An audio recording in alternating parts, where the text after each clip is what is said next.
જય શ્રી કૃષ્ણ. સ્વાગત છે તમારું વાણી વેળામાં. તમે સાંભળી રહ્યા છો લેખક શ્રી ગોવર્ધનરામ ત્રિપાઠી દ્વારા લખાયેલ સરસ્વતી ચંદ્ર. કથાના પાછલા ભાગમાં આપણે જાણ્યું કે બુદ્ધિધનના ઘરમાં સ્ત્રી વર્ગના સંસ્કાર કેવા છે. નવીન ચંદ્રે બુદ્ધિધનને ખાતરી કરાવવા માટે એક ઇંગ્લિશમાં આર્ટિકલ લખી અને ન્યૂઝપેપરમાં પબ્લિશ કરાવેલ છે. અને સાથે એ પણ જાણ્યું કે નવીન ચંદ્રને તે રાત્રે બુદ્ધિધનના ઘેરે જ રહેવાનો ઠરાવ થાય છે. સાથે સાથે એ પણ જાણ્યું કે નફેરામાં આવીને બુદ્ધિધનને શઠરાએ કરેલા ષડયંત્રની ખબર આપે છે. હવે જો તે ષડયંત્ર તમે પૂરું જાણવા માંગતા હો તો તમારે કથાનો પાછલો ભાગ જોવો પડશે. તો હવે શરૂઆત કરીએ આજની કથાથી. ભાગ 9. લીલાપુરથી પાછા આવ્યા પછી રાણાની ઉદારતાને લીધે બુદ્ધિધને સારું અને વિશાળ ઘર બંધાવ્યું હતું. દરવાજા અંદર મોટી ખડકી હતી અને ખડકી પાછળ મોટો ચોક હતો. ચોકની બે પાસ મોટા ખંડ હતા. તેમાં ખંડના ભાગ કરી રસોડું, પાણિયારું અને જમવાનો ખંડ વગેરે કરાવ્યું હતું. બીજી પાસના ખંડમાં જુવાન સ્ત્રી વર્ગની કચેરી ભરાતી. ચોક પાછળ પરસાર, ઓરડો, ગજાર વગેરે હતું. પરસાળમાં સૌભાગ્યદેવી બેઠક રાખતી. ચોક અને ખડકી વચ્ચે પાટિયા ભરી દીધા હતા. ખડકીમાં અંગ્રેજોના વેઇટિંગ રૂમ જેવી ગોઠવણ હતી અને બહારના ઓટલા પર અમાત્યના સિપાહીઓ તથા ચાકરો બેસતા અને રાત્રે ખડકીમાં સૂતા. સ્ત્રીવર્ગના ખંડમાંથી જોડેની ગલીમાં બારી પડતી. એ ખંડ ઉપરની મેડીમાં પ્રમાદધનનું શયનગૃહ હતું. ખડકીની મેડી વિશાળ હતી. તેમાં બુદ્ધિધને પોતાનું દીવાનખાનું રાખ્યું હતું. પ્રમાદધનના શયનગૃહ ભણીથી દીવાનખાનાનો થોડો ભાગ નિરાળો રહ્યો હતો અને તેમાં મિત્ર મંડળ સાથે એ બેસતો. બીજી પાસના ખંડ ઉપર બુદ્ધિધનનું શયનગૃહ હતું. તેમાંથી પણ દીવાનખાનામાં બારી પડતી હતી. ચારે પાસની મેળીઓ ઉપર બીજો માળ હતો અને ચોક ઉપર રવેશોવાળી ફરતી અગાસી હતી. તેમાં ચારે પાસની બધી મેળીઓમાંથી જુદી જુદી બારી પડતી હતી. નવીનચંદ્રને પ્રમાદધનવાળા દીવાનખાનામાં સુવાનું રાખ્યું હતું. એની પથારી કરાવીને પ્રમાદધન અમાત્યના દીવાનખાનામાં વાળનું અટકાવી ગયું. નવીનચંદ્ર દીવો હોલવીને સુવાની તૈયારી કરે છે એટલામાં બે પાસથી સ્વર સંભળાયા. એક પાસ દીવાનખાનામાં અમાત્ય, નભેરામ અને પ્રમાદધન વાતો કરતા હતા. બીજા પાસ પ્રમાદધનનું શયનગૃહ હતું અને પ્રમાદધન પિતા સાથે બેઠો હતો. એટલી વાર નણંદ ભોજાઈ પાસે બેઠી બેઠી ગપાટા મારતી હતી. મુંબઈથી મંગાવેલા પુસ્તકો 1-2 દિવસ થયા આવ્યા હતા અને તે વાંચ્યાથી એકલપટો આનંદ ભોગવતા સંતોષ ન વળતા નણંદ પાસે ભાભી વાંચી બતાવતી હતી અને ભાભી અંગ્રેજી તથા સંસ્કૃત પુસ્તકોના રમણીય ભાગનું ભાષાંતર કરતી હતી. તે અલગ કિશોરી એકાગ્ર ચિત્તે સાંભળતી લીન બની જતી હતી. હલકબેન સાંભળો, આ એક રસિક વાત છે. એક બાયડીને મૂકીને એનો ધણી જતો રહ્યો. તે ઉપરથી એ બિચારી એકાંતમાં મનમાં ને મનમાં રૂવે છે અને જે કહે છે તે બોલ રોજ યાદ આવે એવા છે. સાંભળો. બધાને તો દુઃખ ખમતા ખમતા નિરાતની ઘડી આખરે મળે છે. કારણ કોઈક વખત પણ ખોળિયું હાથ આવે છે અને ખરેખર આ તોફાન મચી રહે તે પણ કંઈક જન્મારો રહેતા નથી. ગમે તેવું પાપ કર્યું હોય તેવાને પણ ઈશ્વર ગઈ ગુજરી વિસરાવે છે. આનો અર્થ શું થયો? એટલે એમ કે આપણે ગમે તેવું પાપ કર્યું હોય અને તેથી જીવ તો બળ્યા કરે, પણ એ રોજ નથી રહેતું. આખરે ભૂલી જવાય અને ભૂલી ગયા તો ઈશ્વર જ પશ્ચાતાપ બંધ કર્યા જેવું થયું કે નહીં? હાસ તો. ત્યારે કહે છે કે પાપી માણસોની આવું થાય છે તો આ મારે જે દુઃખ ભોગવવું પડે છે એનો છેડો ઈશ્વર ક્યારે આણશે? હું તો નિર્દોષ છું, તો મારી શિક્ષા કદી કાઢશે કે નહીં? મારે તો કાંઈ વધારે નથી જોઈતું.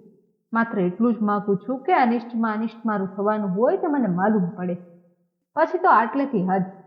પછી તો કાળજું ફાટી જાય એટલું જ બાકી રહે તે ઈશ્વર આપે. એ શું કહ્યું? એટલે એવું કહે છે કે હવે મારો અને એનું એટલે કે મારા વરનો મેળાપ ન થવાનો હોય તો તે પણ કશુંય મને માલુમ પડે એટલે બસ. આ ફરી મળવાની આશા રહે છે તે છોડાતી નથી અને આશા પ્રમાણે થવાનું નથી એટલે મન ચંચણ્યા કરે છે.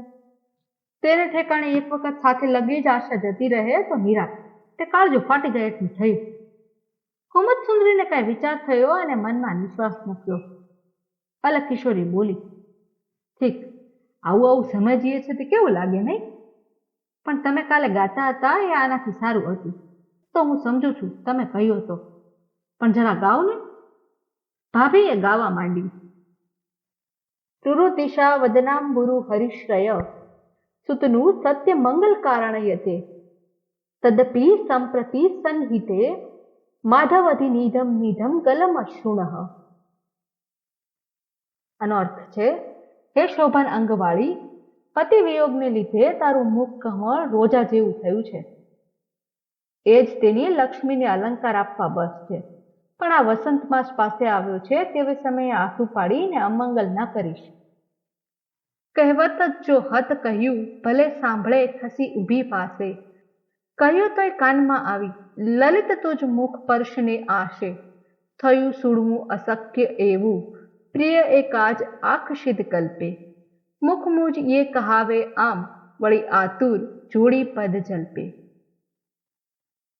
આ છેલ્લો તો કાલે મેં નોય મેઘદૂતની વાત કરી હતી, તેમાંથી મેં આજ ભાષાંતર કરી કાઢ્યું. એમ કહીને એનો અર્થ સમજાવ્યો. તારી તમારું તો ભલું થાય, તમે તો રંગીલા દેખાવ છો. એમ કહીને અલગ કિશોરી કુમુદસુંદરીને ભાજી પડી અને જોરથી દાબી. ભાભીને અમો સામું જોયું, ગાલ ભણી ઓઠ ધરીને બોલી, કરું અટક ચાલો? તમે ગાયું જેવું છે. જો તમે ભાડ્યો હોત ને નક્કી તમને જ પરણત ને એક દિવસે પિયર ન રહેત. ભાભી મારા આવું આવું વાંચે છે ને સમજે છે તો પછી રંગીલા કેમ ન હોય? અમારા જેવું મોએ બોલો નહીં, પણ સમજો વધારે. બા શાણી બગલી જેવા છો. વારું, તમે ગાજો અને અમે સાંભળીશું. નવીનચંદ્રને પ્રમાથાના દીવાનખાનામાં સુવાનું રાખ્યું હતું અને દીવો ફેર કરી સૂતો.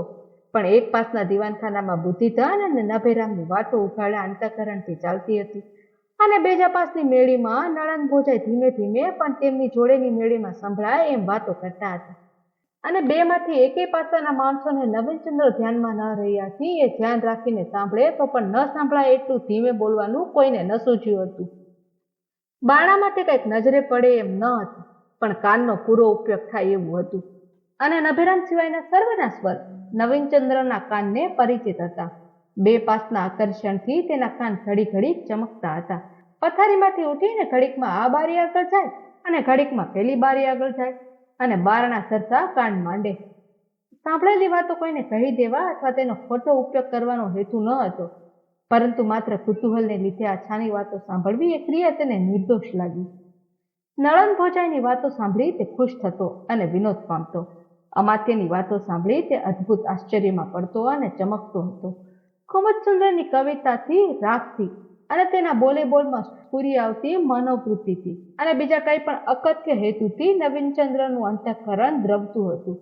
અને જો દીવો તથા દીવા વડે તેની મુખાકૃતિની કલ્પના કરનાર હોત તો તેને તર્ક કરવાનો હેતુ મળત એવું તેનું મુખ થયું હતું. પરંતુ એ સ્થિતિ થોડી જ વાર જ ટકતી અને કારભારની ખટપટ જાણવાની વૃત્તિ તેને બીજે પાસ દોરતી હતી. સુખી અને નિશ્ચિત દેખાતા બુદ્ધિધનને આટલી ચિંતાના ઊંડા પાણીમાં ગળા સુધી ડૂબેલો જોઈને તેને નવાઈ લાગી. તેના કરતાં વાંચેલું વધારે સાંભળી આવ્યું. નભેરામના કહેલા સમાચાર અને બાપ દીકરાની વાતો સાંભળતા જ તેણે શબ્દ પ્રમાણથી જાણ્યું હતું કે રાજાઓના મુકુટ ચિંતાની ગાદીથી ભરેલા હોય છે. કારભારીના દુઃખ કારભારી જાણે અને સોનામાં કળિયુગ છે ઇત્યાદિ એને પ્રત્યક્ષ પ્રમાણથી સિદ્ધ થયું. બુદ્ધિધને અમાત્ય પદવીમાં સંતોષ ન મળતા કારભાર શોધવો પડે છે. લોભ વિના તેનું બીજું કંઈ કારણ દેખાતું નથી. કારભારને સારું આટલા શત્રુઓ અને આટલી યુક્તિઓ, આટલી ચિંતાઓ કરવી પડે છે. આવા માણસોમાં ભળવું પડે છે. એવા વિચારમાં નવીનચંદ્ર ડૂબી ગયો. તેનું હાર્દ બુદ્ધિધન એકલો પડ્યા પછી બોલતો હતો તે ઉપરથી પ્રત્યક્ષ સમજાયું. રાજબાની વાત કંઈ સમજાય નહીં. સૌભાગ્ય દેવીનું બોલવું સાંભળીને નવાઈ લાગી. વિષય વાસના આટલી વય સુધી જતી નથી અને આવી અવસ્થામાં પણ રહે છે એવો વિચાર સૂચ્યો. અને મોટાઈ અને વ્યવહારની જંજાળમાં લપટાતો પુરુષ ઘર સંસારમાં સુખ ભોગવી શકતો નથી, તથા પૈસાને પરણતો પુરુષ ઘરની સ્ત્રીનો ત્યાગ કરે છે એવા તર્ક એના મનમાં ઉભરવા લાગ્યા. આ કારભાર, આ ખૂન ને આ ખટપટ, આ સૌ શેના માટે? આ ભાર માણસનું મગજ કેમ ખમતું હશે? આ તો બહાર વ્હાઈટ વોશ અને અંદર કચરો. ઈશ્વર સર્વ રચનાઓ એવી જ કરે છે. સુંદર શરીરમાં માંસ જેવું ભરે છે. ઉદયકાળની સૃષ્ટિ અંધારી રાત્રિમાં ડૂબીને પૃથ્વીમાં જ ફરે છે. મોટાઈનો પાછલો ઇતિહાસ ન જ પૂછવો, કઈ ભૂપાળા નીકળે. ભણેલાઓને અસંતોષ રહે છે કે આટલી મહેનત કરતા કાંઈ પ્રમાણમાં દ્રવ્ય મળતું નથી અને કારભારીઓ અને બીજાઓ અમસ્તા દ્રવ્યમાં લોટે છે. પણ એ વિચાર ખોટો છે. આ ચિંતા, આ ખટપટ ને આવા નીચ રસ્તા, આવા અઘોર કર્મ અને આ વ્હાઈટ વોશ, એ બધાની કિંમતમાં આટલી નામની, ન ખવાય ને ન પીવાય એવી મોટાઈ, આવું દ્રવ્ય મળે છે તો મળો. કારભારીઓ, તમારું સુખ તો તમને જ હજો. પણ વિદ્વાન કારભારીઓને આવું નહીં હોય. અરે જવા દે ને, જાત તો એક જ, જાત એક ને ભાત જુદી, તેને તેવા જેવું જ. સુધરેલા કારીગરી ન સુધરેલા દુઃખ. અને આ સૌભાગ્ય દેવી જેવી ફરિયાદ તો કેટલી બધી કારભારોની. મજૂર બિચારા કારભારીઓ અને મુંબઈના શેઠિયાઓ, એ પણ એવા ને એવા જ. કારભારીઓ, તમે રાજ્ય ચલાવો તો એમાં શાસા પરાક્રમો કરો છો, મૂર્ખ વર્ગને નચાવવાની કળા વાપરો છો અને લૂચાઓમાં લૂચા થઈને ફાવતા શીખો. તમે બુદ્ધિવાળા અને સારા અંતકરણવાળા નથી એવું કહેનારાઓ બેવકૂફ છે, પણ તમારા સંસારના હવા પાણી મલિન છે.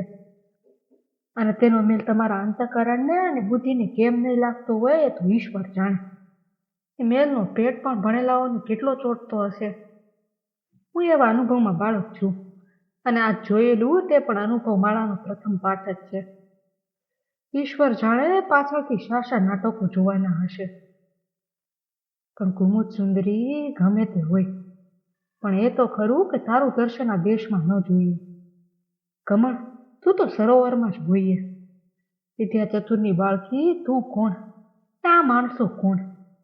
કારભારે ચડેલા અશુદ્ર માનવો તારી આગળ શું મોટા થઈ ગયા? રાજહંસીની, તું બાળક છે, સ્ત્રી જાત છે. રાજહંસીની, તારા દિવસ અહીં કેમ જાય છે? વિશુદ્ધ પવિત્ર સુંદરી, મારે અપવિત્ર દેશમાં તું, અરે રે, અરે રે, દિવ્ય ઉત્કર્ષ ભરી રાજહંસીની, અરે રે, સ્વાર્થમાં પરમાર્થ ડૂબ્યો. નહોતી ખબર કે આમ થશે. સરસ્વતી ચંદ્ર, બહુ ખોટું કર્યું. ધૂળ ભળી તારી સરસ્વતી પર. ઉછળતા અંતઃકરણને મગજને વીજળીના સંચારનો સ્પર્શ કરાવ્યો હોય તેમ આવેશવાળું મગજ થઈ ગયું, અને આવેશમાં ને આવેશમાં રઝળતો રખડતો પરદેશી વટે માર્ગું નવીનચંદ્ર સુવર્ણપુરીના અમાત્યના દિવાનખાનામાં, અંધારામાં મોટી પથારીમાં ટાઢે થરથરતો ગોદડું ઓઢીને તૂટિયાવાળી નિંદ્રાવેશ થયો. અમાત્યના ઘરમાં સર્વ સૂઈ ગયા, અને સુવર્ણપુરી શાંત થઈ ગયું હોય એમ ઘરમાં લાગવા માંડી. કુમુદ સુંદરીનું શરીર શરીરના પતિ સાથે સૂતું, અને શરીર જોડે ઘસડાતું મન ક્લિષ્ટ નિંદ્રા પામ્યું.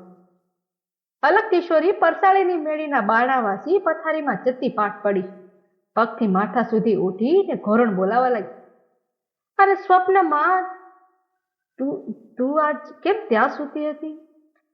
એમ બીતો બીતો પતિ પૂછતો હતો. તેને કઈ ચિંતા રાખ્યા વગર કહેતી હતી, વારું વળી ત્યાં જ સૂતા હતા? ત્યાં ને અહીંયા, જ્યાં સૂતા ત્યાં ખરા, તેમાં તમારે શું? કરીને જવાબ દેતી હતી. અને એ સ્વપ્ન પૂરું થતા પહેલા બીજું સ્વપ્ન જોતી હતી. તેમાં કૃષ્ણ કલિકા સાથે મેઘદૂતમાંથી સાંભળેલા અટકચાળા કરતી હતી, અને એ સામા અટકચાળા કરે એટલે કોપાયમાન થઈને ધમકાવતી હતી.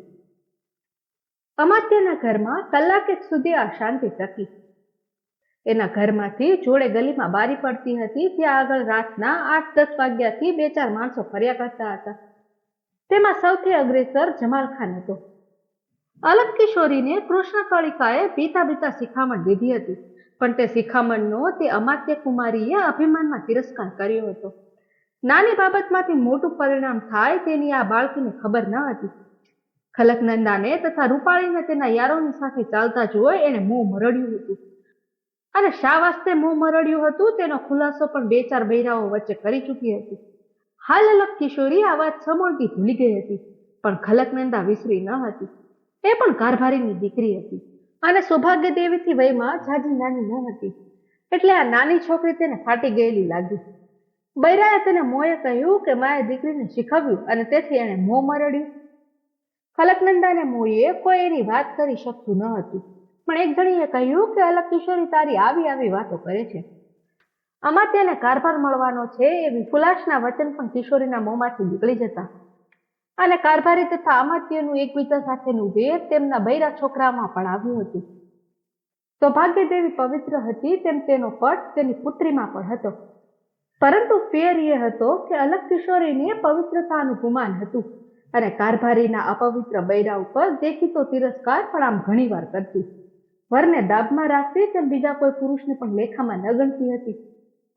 રૂપાળીએ સુજાડ્યું અને ખલકનંદાએ કબૂલ કર્યું કે આ ગુમાન ઉતારવું છે. જમાલને ઉશ્કેર્યો અને મને કોણ પૂછનાર છે કરીને મિયાભાઈએ બીડું ઝડપ્યું. એને તો એક પંથને દો ઘાત થયા. અલગ કિશોરીની ધમક જોઈને અંજાઈ ગયો હતો અને તે ખલકનંદા જેમ પોતાની થાય તેમ બહુ ઈચ્છતો હતો. એવામાં આ લાગ મળ્યો. એને શાસ્ત્રે જતા પકડવાના મૂર્ખ હેતુથી બુદ્ધિધરના ઘર આગળ બે ચાર મિત્ર સાથે રાખીને હેરાફેરા કરતો હતો. સાસરે તો ગઈ નહીં. 12 વાગ્યા, 1 વાગ્યો અને મિત્ર પાછા ફર્યા એટલે પોતે એકલો પડ્યો અને ઘરે જવાનો વિચાર કરે છે એટલામાં સૂઝ્યું, ચાલું હવે ઘરે જઈએ તો ખોટું, આટલી બધી તાલમેલ લગાવીએ ધૂળમાં જાય. આજ ફક્કડ બન્યો છું અને એ ગોરી ગોરી ન મળે તો થઈ જ રહ્યું ને. ચલો બે, રોજ ફોજદાર સાથે ચોરમાં ભળ્યા છીએ, આજ બંદા ચોર. વિચાર કર્યો કે બુદ્ધિધરના ઘરમાં ચડી ઉતરવું. ઘરની પછીતમાં ગયો. ઊંચું જોયું તો એક ઓરડા ઉપર એક છાપરે છાપરે થઈને જવાય એમ લાગ્યું. મિયાએ મુછ પર હાથ નાખ્યો અને ચડવા માંડ્યું. સાલા સબ દોસ્ત ઢૂંઢિયા જૈસા, मेरे साथ रहता तो ये पण चमन करता. साला नसीब उनका, गया वही अच्छा हुआ. रात अंधारी હતી અને હળવે હળવે ચતુષ્પાદ પશુ બનીને છાપરેથી વંડે અને વંડેથી છાપરે ચડ્યા અને એક જણના મોઢ ઉપર ઉભો રહ્યો. ઘુવડ બોલ્યું અને સામું મળ્યું. ચુકન થયા માનીને એક નળું તેના ઉપર રીસ ચડાવીને ફેંક્યું. ચાલ ચાલ, મેં કો અપસુકન ક્યાં. બુદ્ધિધરનું છાપરું આવ્યું અને તેની પાખ ઉપર ઉભા ઉભા આકાશ સામું જોયું. ચારે પાસ જોયું, કઈ દેખાયું નહીં. આગે આગે છાપરા પર કઈ દેખાયું. साला चोर होएगा, पकड़ साले को. साले क्या मिलेगा तेरे को? बंदा को अलग किशोरी मिलेगी. साले ने क्या नाम रखा है? अलग किशोरी. देखो तो सही अलग किशोरी. वो सब तो अच्छा, लेकिन वो पंजाबस किधर से? हळवे रहीने अगाशीમાં ઉતરવા માંડ્યું. પરસાળ પરની મેળી ઉઘાડી રહી ગઈ હતી તેમાં વાંકા વળીને દાખલ થઈ ગયો. દાદર પણ ઈશ્વરે ઉઘાડો રાખ્યો હતો. પોતાનું જ ઘર હોય તેમ જમાલખાન ઉતર્યો અને અમત્ય પુત્રીના પલંગ આગળ દુષ્ટ હલકો જઈને ઊભો રહ્યો. હવે કથામાં આગળ શું થાય છે તે જાણવા માટે તમારે આગળના એપિસોડની રાહ જોવી પડશે. અને જ્યાં સુધી અમે આગળનો એપિસોડ ના લઈને આવે ત્યાં સુધી વાણીવેળા ઉપર અમારી અન્ય કથાઓ સાંભળતા રહો. તો ફરી મળીશું આવતા એપિસોડમાં. ત્યાં સુધી બધાને જય શ્રી કૃષ્ણ.